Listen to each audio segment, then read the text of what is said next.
My name is Afnan Tajuddin and today we will analyze the GHCL chart. I am recording this live directly on TradingView and we are looking at the weekly chart of GHCL.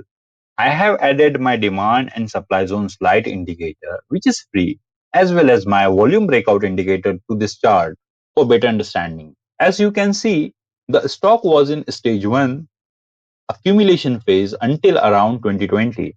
After that, stock has experienced a strong markup phase, or you can see stage 2, followed by a consolidation for approximately around 2.5 years.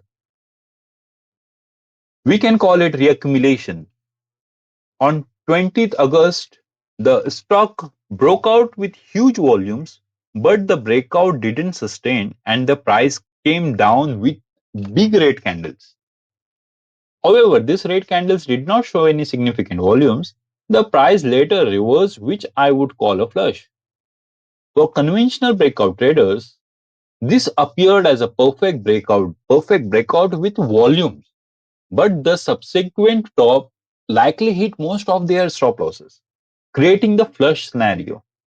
Now, the price has broken the resistance area again and is coming back to that level. In technical analysis, we can call it resistance becomes support, or it is known as act of polarity. As a demand and supply zone trader, here is what we can do with this chart. If we switch to daily time frame, we can see the price approaching a daily demand zone, which is located within this previous resistance area.